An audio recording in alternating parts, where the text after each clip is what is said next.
The steady beep of hospital monitors filled the recovery room as I drifted in and out of consciousness. Through my morphine-induced haze, I could make out Gabriel's silhouette against the harsh fluorescent lights. My husband stood there, pristine in his tailored suit, holding what looked like a manila envelope. "I'm Quinn, and this was supposed to be our fresh start. How are you feeling?" Gabriel's voice was oddly detached as he approached my bedside. I tried to smile, still groggy from the kidney donation surgery I'd undergone just hours before. "Like I've been hit by a truck," I managed to whisper, "but knowing you'll be okay makes it worth it." He didn't smile back. Instead, he placed the envelope on my lap, his wedding ring catching the light as he withdrew his hand. "These are divorce papers, Quinn." The words didn't register at first. I thought the pain medication was making me hallucinate. "What?" "I need you to sign them as soon as you're coherent enough." His voice was clinical, like he was discussing a business transaction. "My lawyer will collect them tomorrow." "Gabriel, I don't understand." My throat felt tight, and not just from the intubation tube they'd removed earlier. "I just gave you my kidney." He leaned in close, his cologne overwhelming my senses. "And I appreciate that. It was very useful of you." His lips brushed against my ear as he whispered, "That's all you ever were to me, Quinn. Useful." The monitor's beeping increased as my heart rate spiked. A nurse rushed in, concern etched on her face. "Mrs. Stewart, are you all right? Your vitals are elevated." "She's fine," Gabriel answered smoothly. "Just processing some difficult news. I'll be leaving now." The nurse shot him a disapproving look before checking my IV. "Sir, this really isn't the time." "It's the perfect time." He cut her off. "My mother always said timing is everything." He straightened his tie and headed for the door, pausing only briefly. "Oh, and Quinn? My mother sends her regards. She's glad you could provide such a valuable service to the family." The nurse muttered something under her breath that sounded like "bastard" as she adjusted my pillows. "Should I call someone for you, honey? Family? Friends?" I shook my head, tears streaming down my face. "Sierra," I managed to croak. "Please call Sierra." While the nurse made the call, I stared at the ceiling, replaying the last 5 years of my life. I'd left medical school to support Gabriel's business ventures, moved across the country because his mother thought the East Coast offered better connections, postponed having children because the timing wasn't right for his career. And now this. Sierra burst into the room 30 minutes later, her dark curls wild and her scrubs wrinkled. She must have come straight from her shift at the pediatric ward. "Quinn, what happened? Are you okay?"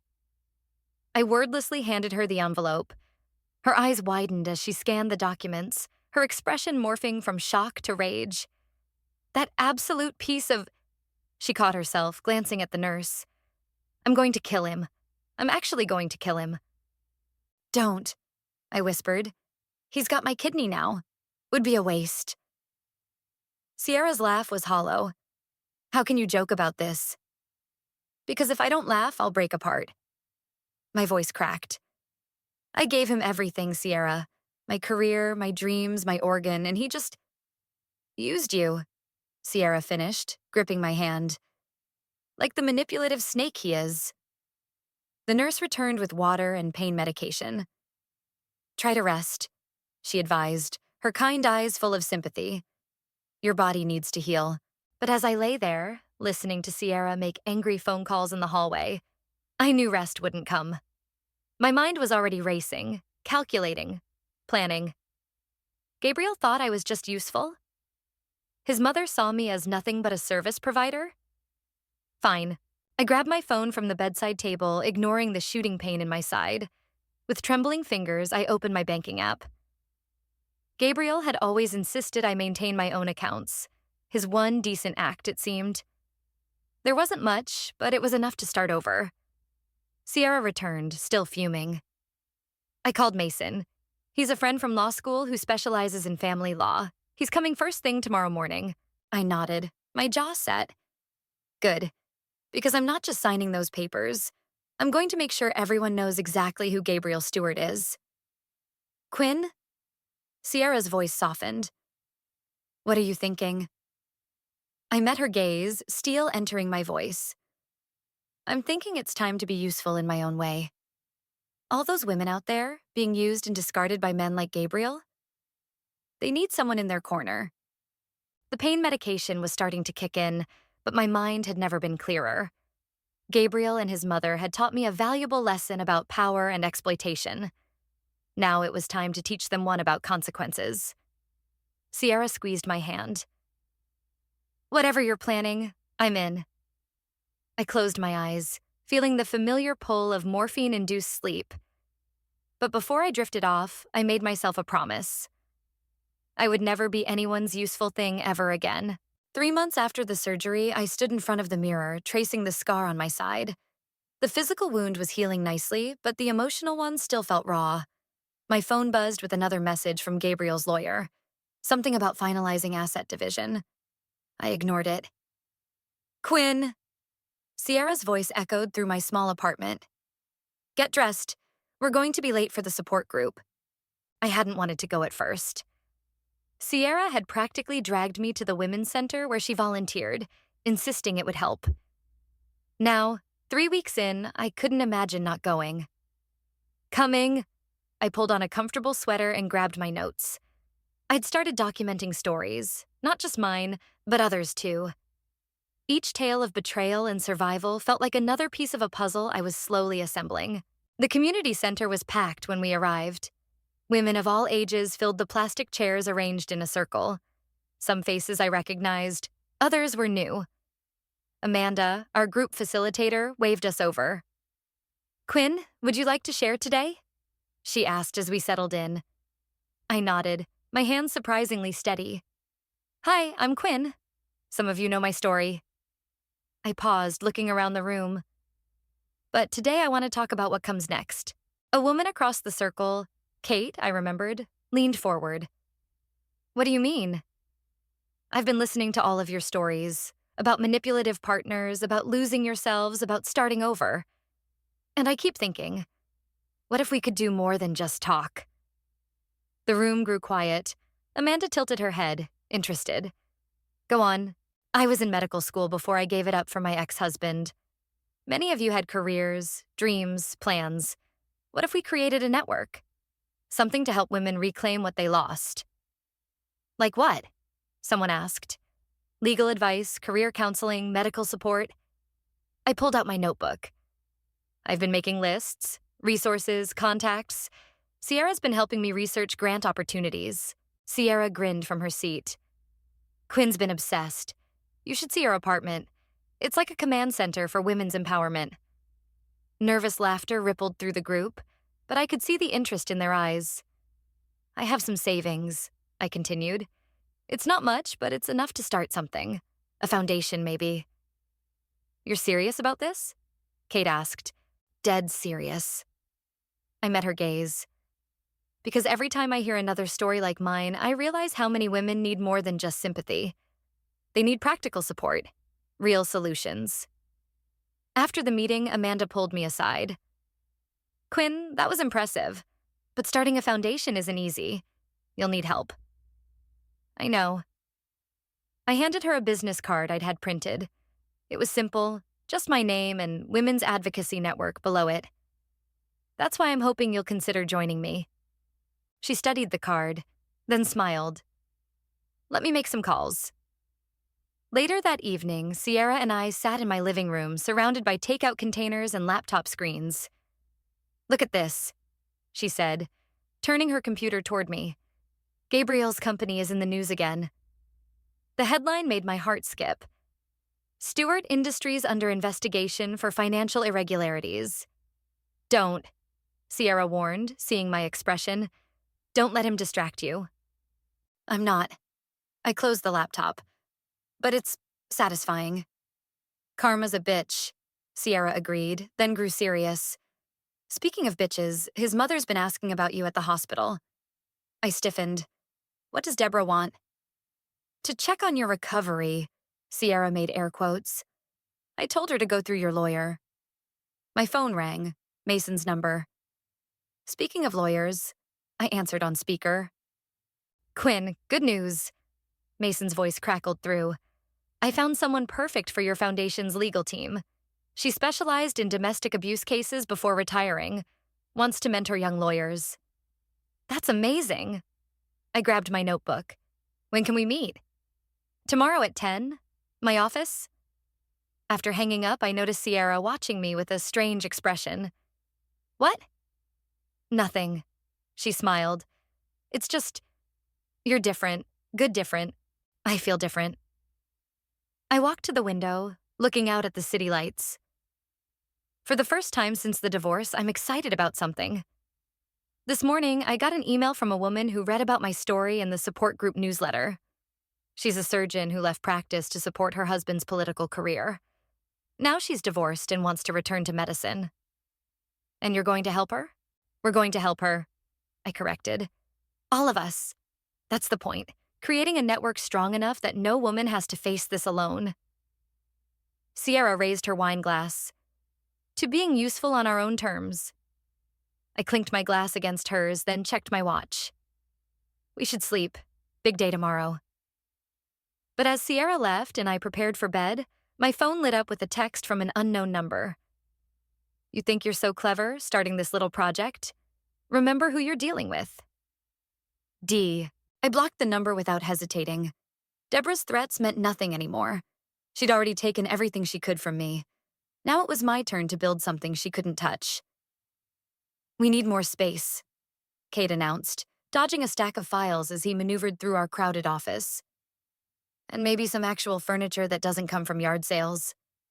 I looked up from my computer, where I'd been reviewing applications for our medical recertification program.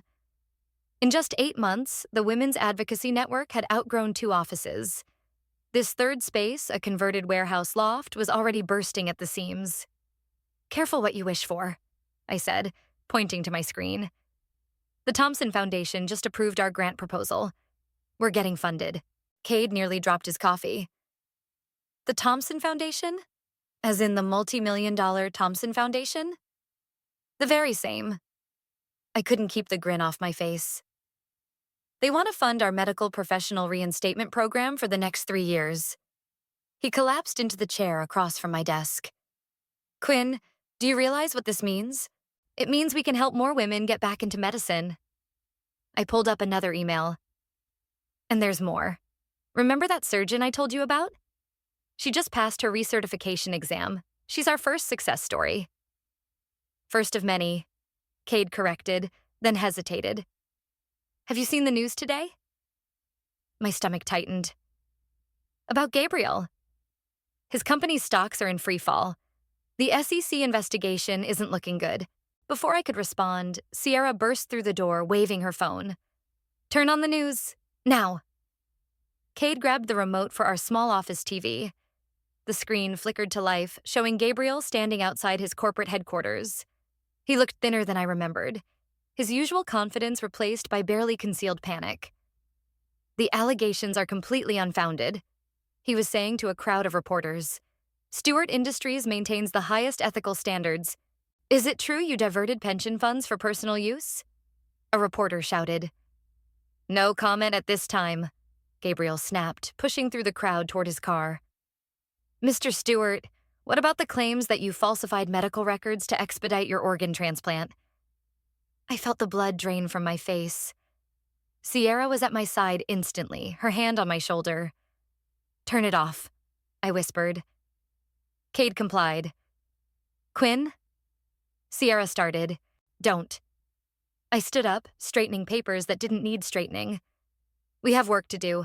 The Thompson grant means we need to expand our medical program immediately. My phone rang. Mason's number. Quinn, we need to talk, he said without preamble. Gabriel's lawyers are trying something new. They're filing for an annulment. An annulment? I gripped the edge of my desk. On what grounds? They're claiming fraud, saying you concealed medical information before the marriage that would have affected his decision to marry you. That's ridiculous. Sierra, who could hear everything, exploded. She's the one who gave him a kidney. It's a desperate move, Mason agreed. But with everything else crumbling around him, he's trying to protect what's left of his reputation. An annulment looks better than a divorce, especially with the medical ethics investigation. A knock at the door interrupted us. It was Kate from the support group, now our volunteer coordinator. Quinn, there's a reporter here from the Daily Tribune. Says his name is Tyrone?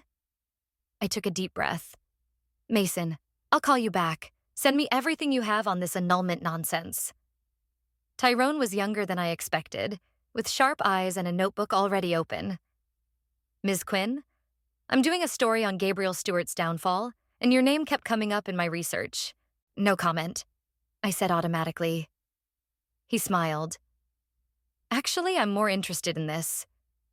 He gestured around the office. Word is you've built something remarkable here. An organization that helps women rebuild after personal betrayal. Seems relevant given recent events. I studied him carefully. This isn't about revenge, isn't it? He raised an eyebrow.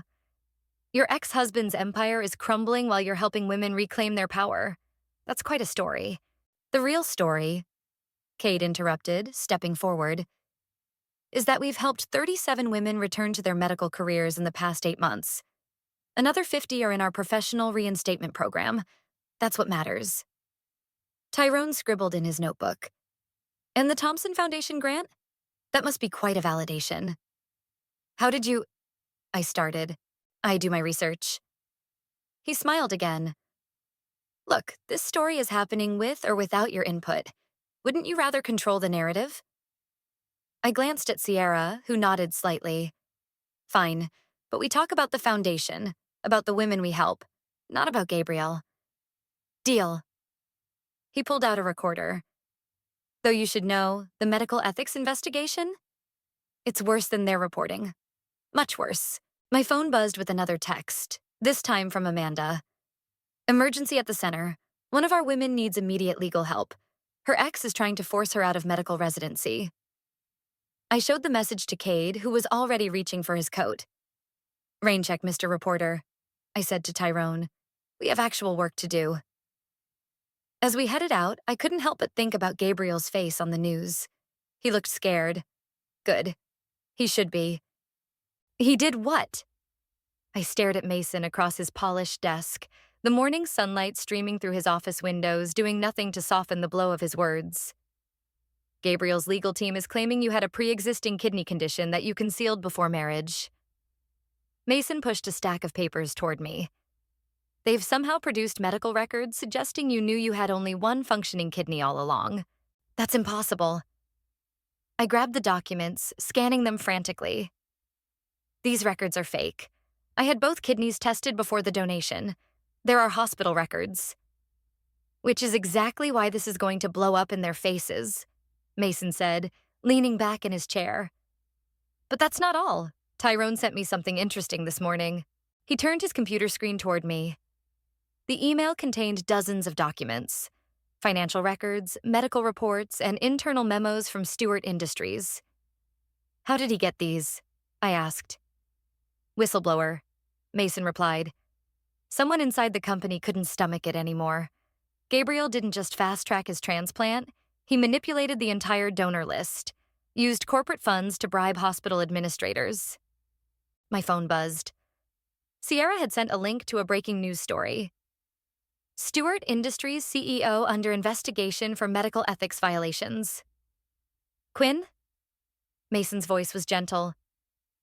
There's something else you should see. He pulled up another document, an email chain between Gabriel and his mother, dated just days before my surgery. Mother, it read. Quinn's becoming a liability. Too many questions about the company finances. The transplant is our perfect exit strategy. Once she's donated, we'll have what we need from her. I've already contacted our lawyers about divorce proceedings. The room spun. I gripped the edge of Mason's desk, bile rising in my throat. They planned it, I whispered. The whole thing was a setup. Quinn! Sierra burst through the office door, not bothering to knock. Turn on the news, now. Mason grabbed his remote. The TV flickered to life, showing Gabriel at a press conference. He looked awful, pale and sweating under the lights. These allegations are completely false, he was saying, his voice shaking. My ex-wife's attempts to discredit me through her so-called foundation. That's not true. I stood up, hands clenched. We haven't said anything about him. Actually, Tyrone's voice came from the doorway. You might want to hold that thought. He walked in, laptop open. Remember those documents I showed you? They're going live in 10 minutes. Every major news outlet has them. On the TV, Gabriel was still talking. Quinn Fuller has orchestrated a smear campaign. Mr. Stewart, a reporter interrupted. Can you comment on the evidence that you bribed hospital officials to manipulate the transplant list? Gabriel's face went white. That's not... Who told you... Is it true you planned your wife's kidney donation as part of a divorce strategy? No comment. Gabriel stumbled back from the podium as reporters shouted questions. His mother appeared, trying to shield him from the cameras. Turn it off, I said quietly. Sierra wrapped an arm around my shoulders. You okay? No. I took a deep breath. But I will be. Mason, what do we do about these fake medical records? Already on it. He held up his phone. I've got 3 hospital administrators ready to testify about your pre-donation tests. Gabriel's legal team is about to have a very bad day. My phone rang. Cade. Quinn, you need to get back to the office. The story's breaking and we're being flooded with calls. Women from all over the country sharing similar stories about medical manipulation and betrayal. I'll be right there. I turned to Tyrone. You wanted a story? Here it is. We're launching an investigation into medical ethics violations in divorce cases. Not just Gabriel's case, all of them. Tyrone's eyes lit up. National scope? International, I corrected. Sierra, call Amanda. We need to expand our legal support team. Already texting her, Sierra replied, fingers flying over her phone. Mason? I turned to my lawyer. Can you handle Gabriel's annulment nonsense while we focus on the bigger picture? He smiled. With pleasure. As we left his office, my phone buzzed with a text from Deborah. You've made a terrible mistake. We'll destroy everything you've built. I showed it to Sierra, who snorted. Bit late for threats, isn't it? Should I be worried? I asked Mason. He shook his head. They're drowning, Quinn. Let them thrash. Outside, reporters were already gathering, probably tipped off by Tyrone. I straightened my jacket, thinking of all the women who would see this story, who might recognize their own experiences in mine. Ready? Sierra asked. I nodded, thinking of that day in the hospital room when Gabriel thought he'd broken me. He had no idea he'd actually set me free. Ms. Fuller? Reporters called as we emerged. Can you comment on the Stewart Industries scandal? I stepped up to the microphones, Sierra and Mason flanking me. I'm not here to talk about Gabriel Stewart, I said clearly. I'm here to talk about justice, about medical ethics, and about helping women reclaim their power. That's the real story, and we're just getting started. The call came at 3 a.m., 6 months after Gabriel's empire began to crumble. I almost didn't answer, but something made me reach for the phone. Quinn? The voice was familiar but strained. Please don't hang up. Deborah? I sat up in bed, fully awake now. How did you get this number? It's Gabriel. Her usual aristocratic tone was gone, replaced by raw desperation. He's in the hospital, the kidney. Your kidney, it's failing. My hand instinctively went to my scar. That's not my problem anymore. He's dying, Quinn. Her voice broke. The doctors say he needs another transplant, but with the scandal, no hospital will touch him. He's been blacklisted. Karma's interesting that way, I said coldly, thinking of the email chain I'd seen. Maybe he should have thought about that before using me for spare parts. I know what we did was wrong. The words tumbled out. I know we hurt you, but please, he's my son. I heard voices in the background, medical equipment beeping. Where are you? Metropolitan General, please, Quinn. You're the only one who might be able to help. I hung up, my hands shaking. Within minutes, my phone lit up with a text from Sierra. Don't even think about it. I just got paged to his floor. He's really sick, but that's not your responsibility. But I was already getting dressed. The hospital corridors were eerily quiet at this hour. I found Sierra at the nurse's station, still in her scrubs from her shift. Before you say anything, she held up her hand. His condition is legitimate, complete kidney failure. His body's rejecting the transplant. How long does he have? Without intervention? Days, maybe weeks. She grabbed my arm. Quinn, no, whatever you're thinking, stop. You don't owe him anything. I know. I gently pulled away. But I need to see him. Gabriel's private room was at the end of the hall. Deborah sat beside his bed, her perfectly manicured hands clutching his. She looked up as I entered, relief flooding her face. Quinn, thank God. Don't. I held up my hand. I'm not here for you. Gabriel stirred, his eyes focusing on me. He looked terrible, yellow-skinned and hollow-cheeked, nothing like the powerful man who'd served me divorce papers in my hospital room. Come to gloat? His voice was weak, but still carried that edge of arrogance. Actually, I moved closer to the bed. I came to return something. I pulled out my phone and played the email recording Mason had given me. Gabriel's own voice filled the room. The transplant is our perfect exit strategy. Once she's donated, we'll have what we need from her. Deborah went pale. Gabriel closed his eyes. Now we're even, I said quietly. You used me for my kidney.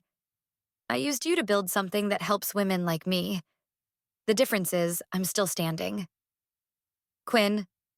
Gabriel reached for my hand. I stepped back. Don't touch me. I'm not here to help you. I'm here to make sure you understand exactly what you're losing and why. A commotion in the hallway interrupted us. Cade burst in, followed by Tyrone. Quinn? Cade was breathless. The medical board just released their findings. They're revoking the licenses of 3 administrators who helped manipulate the transplant list. And, Tyrone added, they're launching a full investigation into similar cases nationwide. Your foundation's report triggered a complete overhaul of transplant protocols. Gabriel made a choking sound. Deborah jumped up. Can't you see he's suffering? Have some humanity. Humanity? I laughed bitterly. Like the humanity you showed me? Planning my surgery while simultaneously planning to discard me? I'm sorry, Gabriel whispered. I was wrong. Please help me. For a moment, I saw him as he used to be, the man I'd loved enough to give my kidney to. But that man had never really existed. You know what the worst part is? I moved toward the door. I would have given you my kidney anyway if you'd just asked, if you'd been honest, but you had to make it a game of power and control. Quinn, Sierra appeared in the doorway. The board members are here. They want to talk about expanding the foundation's oversight role. I nodded, then turned back to Gabriel. Good luck with your recovery. I truly mean that. But this is the last time you'll ever see me. Wait, Deborah called after me. What are we supposed to do? I paused in the doorway. Do what I did. Start over, build something better, or don't. Either way, your problems aren't mine anymore. In the hallway, Sierra squeezed my hand. You okay? No, I admitted. But I will be. My phone buzzed with a message from Mason. Board members are impressed. They want to fund a national hotline for medical ethics violations. I took one last look at Gabriel's room, then squared my shoulders. Let's go build something useful. Sierra grinned. Now that's the Quinn I know. We walked away from Gabriel's room, leaving behind the beeping monitors and Deborah's quiet sobs. Ahead of us lay purpose, power, and the chance to help countless others find their way back from betrayal. Just like I had. He's going to die, Quinn. Sierra set her coffee mug down hard enough to make the break room table shake. The latest labs are terrible. No matches in the donor database. 3 days had passed since my late-night hospital visit. I'd thrown myself into work, trying to ignore the nagging voice in my head. That's not our problem, Cade said firmly, sorting through case files. We have 15 new women joining the medical recertification program this week. My phone buzzed. Mason. Quinn, we need to talk. Now. 20 minutes later, I sat in his office, staring at the document in front of me. It's a legal agreement, Mason explained. Gabriel's lawyers reached out. They're proposing a deal. What kind of deal? In exchange for your help finding a donor match, Gabriel agrees to several conditions. Mason ticked them off on his fingers. First, a full public confession about the transplant manipulation. Second, he'll testify against the hospital administrators who helped him. Third, he'll donate 60% of his remaining assets to the foundation. And fourth, he continued, he'll commit to 5 years of community service working with medical ethics oversight committees. I laughed hollowly. He's desperate.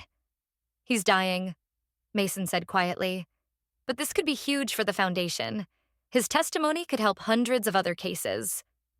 My phone lit up with a text from Tyrone. Need your comment on Gabriel's condition. Story's going viral. Everyone's watching, Mason added. Whatever you decide will make headlines. I closed my eyes, remembering Gabriel's words in that hospital room years ago. That's all you ever were to me. Useful. Quinn? Sierra appeared in the doorway. Amanda's here. Says it's important. Amanda waited in the lobby, holding a thick folder. Before you make any decisions about Gabriel, you need to see these. She spread photos across Mason's desk. Dozens of them. Women in hospital beds, post-surgery. Their stories were typed beneath each photo. These all came in after the story broke, Amanda explained. Women who lost organs, bone marrow, even parts of their liver to manipulative partners. It's a pattern, Quinn. One that needs to stop. And you think helping Gabriel will stop it? I asked. I think making him part of the solution might. She pulled out one more document. This arrived an hour ago. Gabriel's signed confession, admitting everything. He's willing to go on record about how the entire system works. My phone buzzed again. Deborah this time. I answered on speaker. He's asking for you, she said without preamble. He wants to make things right. Right? I felt the anger rise. Like when you both planned to use me for spare parts? No. Her voice cracked. Like when he signs everything over to your foundation. Like when he agrees to spend the rest of his life trying to fix what he broke. Sierra touched my arm. It's your call, Quinn. But think about how many women we could help with those resources. I stared at the photos on Mason's desk. So many women. So many stories like mine. Get me a meeting, I told Mason. With Gabriel, his lawyers, and the medical ethics board. I have conditions of my own. 2 hours later, I walked into Gabriel's hospital room. He looked even worse than before, but his eyes were clear. Come to negotiate? He asked weakly. No. I sat beside his bed. Come to tell you how this is going to work. I pulled out my own document. First, you don't just testify. You become the face of medical ethics reform. Every speech, every conference, every hearing. You tell everyone exactly what you did and why it was wrong. He nodded slowly. Second, the foundation gets controlling interest in all your medical technology patents. We'll use them to help women rebuild their medical careers. Done, he whispered. Third, I leaned closer. You sign a binding agreement. Any violation of these terms, any attempt to back out, and we release everything. The emails, the recordings, all of it. You really hate me, don't you? He asked quietly. No, I surprised myself with the truth of it. I nothing you, but I'm willing to make you useful. His laugh turned into a cough. Karma's a poet. Last condition. I stood up. You apologize to every woman in those photos Amanda showed me. In person. Make them understand why you did what you did so they can truly heal. And if I agree to everything? Then I help your medical team find a donor match. I don't donate again. That's non-negotiable. But I use the foundation's resources to help save your life. He was quiet for a long moment. Why? Because revenge doesn't help those women, I said simply. but reform might. I left the papers on his bed and walked to the door. You have 1 hour to decide. Choose wisely this time. Sierra waited outside. Well? Now we wait. I checked my phone. More messages, more stories flooding in. Either way, we keep building. You're really willing to help him? After everything? I thought about the photos on Mason's desk, about all the women still fighting their own battles. No, I said. I'm willing to help them. Gabriel's just going to make himself useful for once. I never thought I'd see this, Sierra whispered, watching Gabriel struggle to the podium. 2 months after our deal, he was making his first public appearance at a medical ethics conference. The auditorium was packed. Doctors, administrators, and most importantly, survivors. Women who'd been manipulated into medical procedures by partners or family members. I recognized many faces from Amanda's photos. My name is Gabriel, he began, his voice shaky but clear. And I'm here to confess to crimes that nearly cost someone I claim to love not just her kidney, but her dignity. In the front row, Deborah dabbed at her eyes with a tissue. She hadn't spoken to Gabriel since he'd signed our agreement, since he'd revealed her role in the scheme. I manipulated the system, Gabriel continued. I used money, influence, and emotional coercion to get what I wanted, and I'm not the only one who's done this. A murmur ran through the crowd. I felt Cade squeeze my shoulder supportively. The woman I hurt? Gabriel's eyes found mine in the audience. She turned her pain into purpose, created something remarkable. And now, as part of my atonement, I'm here to help expose every person who's done what I did. He pulled out a folder. These are names, dates, hospital administrators who can be bribed, lawyers who help cover it up, a complete network of people who profit from medical exploitation. Tyrone, sitting next to me, was frantically taking notes. Behind us, several FBI agents shifted in their seats. But first, Gabriel turned to the left side of the auditorium. I owe personal apologies to Kate, whom I'll never forget crying in that hospital room after her husband took her bone marrow and left her for dead. One by one, he named them, women from Amanda's photos. Each story more heartbreaking than the last. Some cried. Others sat stone-faced. All of them heard the words they'd waited years to hear. I'm sorry. What happened to you was wrong. Halfway through, Deborah stood up and walked out. I followed her to the lobby. Satisfied? She spat, turning to face me. You've destroyed everything we built. No, I corrected quietly. You did that. The moment you decided your son's comfort was worth more than my life. He would have died without that kidney. He could have asked honestly. I would have helped. Instead, you both chose manipulation. She deflated slightly, aging years in moments. And now? Are you helping him now out of kindness or cruelty? Neither. I nodded toward the auditorium doors. I'm helping him become something he's never been before. Honest. Inside, Gabriel was finishing his speech. The donor match we found last week means I'll live, he said, but not to return to my old life. Instead, I'll spend every day working with the foundation, exposing corruption, and trying to earn back something I never deserved in the first place. Basic human dignity. The applause was scattered but genuine. As Gabriel stepped down, needing help to walk, Kate, the bone marrow survivor, approached him. Did you mean it? She asked. About exposing everyone? Yes. He handed her the folder. Starting with my mother. She's orchestrated 3 other cases like yours. I felt a chill. 3? That we know of. He nodded. The FBI is investigating. She's probably halfway to her private jet by now. Actually, Tyrone stepped forward, grinning. She's being detained in the lobby. Those weren't just FBI agents in the audience. Gabriel closed his eyes briefly. Good. Sierra appeared with his medication. Time for your next dose, and the transplant coordinator wants to review tomorrow's schedule. As she led him away, Kate turned to me. Is this real? Is he really helping? Yes. I showed her my phone, open to emails from 3 hospitals.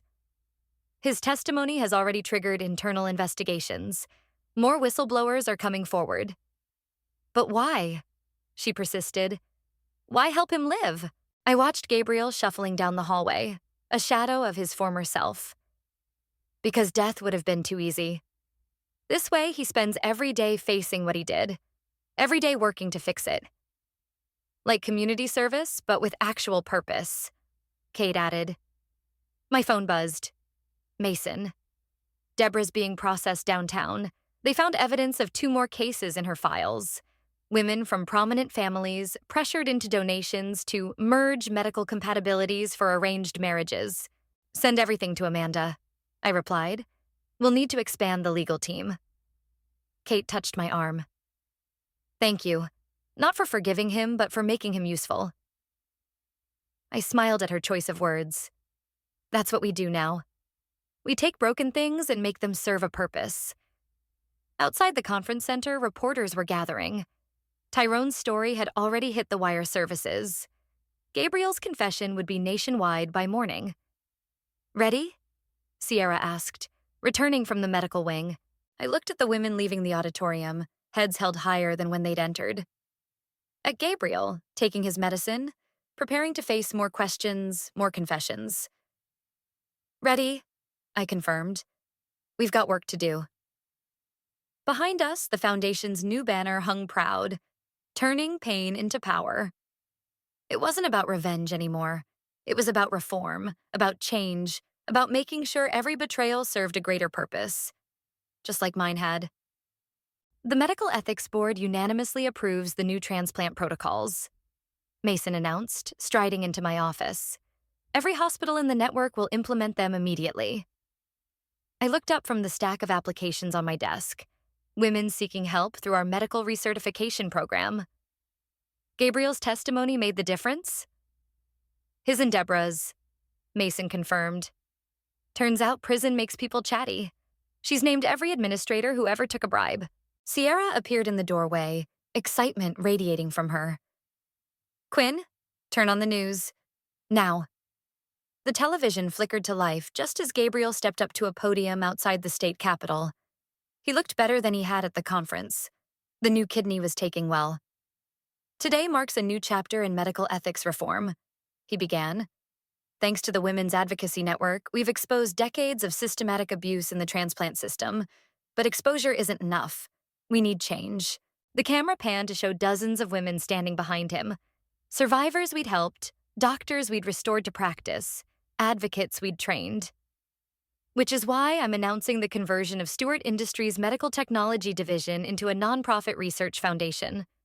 Gabriel continued.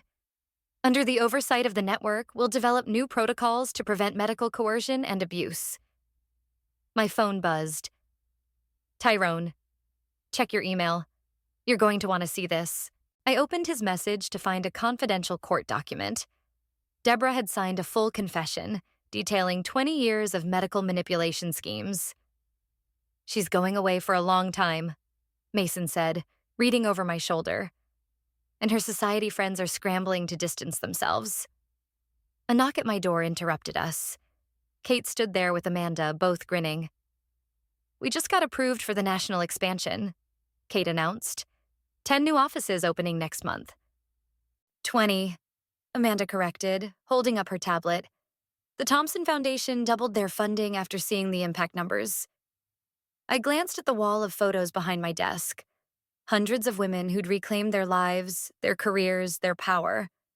Each picture told a story of transformation. Quinn? Cade called from the hallway. Gabriel's here for the board meeting, and he brought someone you should meet. I stepped out to find Gabriel waiting with a middle-aged woman in a doctor's coat. This is Dr. Roberts, he said quietly. She's the transplant specialist who helped my mother arrange those marriages. The doctor's hands trembled slightly. I've come to turn myself in, and to help identify others involved in similar schemes. Why now? I asked. Because of what you've built here. She gestured around the office. This isn't just about punishment anymore. It's about fixing a broken system. Gabriel touched her arm gently. Show her the list. Dr. Roberts pulled out a thick folder. Names, dates, procedures, everything I've witnessed over 15 years. It's time they all came to light. Sierra whistled softly. This could blow the whole industry wide open. That's the point, Gabriel said. No more secrets. No more using people's bodies as bargaining chips. I studied him. The man who'd once seen me as nothing but spare parts, now dedicating his life to preventing others from doing the same. The board's waiting, Cade reminded us. In the conference room, our expanded leadership team gathered around the table. Kate and Amanda sat with other survivors turned advocates, medical professionals who'd risked their careers to expose corruption, lawyers ready to fight for reform. Before we start, Gabriel said softly, I have something for you, Quinn. He slid a document across the table. It was his original email to Deborah, planning my surgery and divorce. But now it was framed, with words added below. Never again. I keep a copy in my office, he explained, to remind me every day why we do this work. We've come a long way from that hospital room, I said. You have, he corrected. I'm just trying to keep up. Sierra cleared her throat. Speaking of keeping up, the new medical school scholarship program launches today. 10 full rides for survivors returning to medicine. My phone buzzed one last time. A message from Mason. Deborah's assets have been seized. The court awarded everything to the foundation's legal fund. I looked around the room at these faces I'd come to know so well. At Gabriel, who'd learned the hard way that redemption comes through action, not words. At the wall of photos, growing larger every day. Let's get to work, I said, opening the board meeting. We've got a system to rebuild. Outside my window, the foundation's banner caught the morning light. Turning pain into power. But it wasn't just a slogan anymore. It was a promise. To every woman who'd ever been used, every patient who'd been manipulated, every person fighting to reclaim their agency, Gabriel had once called me useful. He'd been right, just not in the way he'd intended. Sometimes the most useful thing we can do is turn our wounds into weapons of change, and change, I'd learned, was the sweetest revenge of all.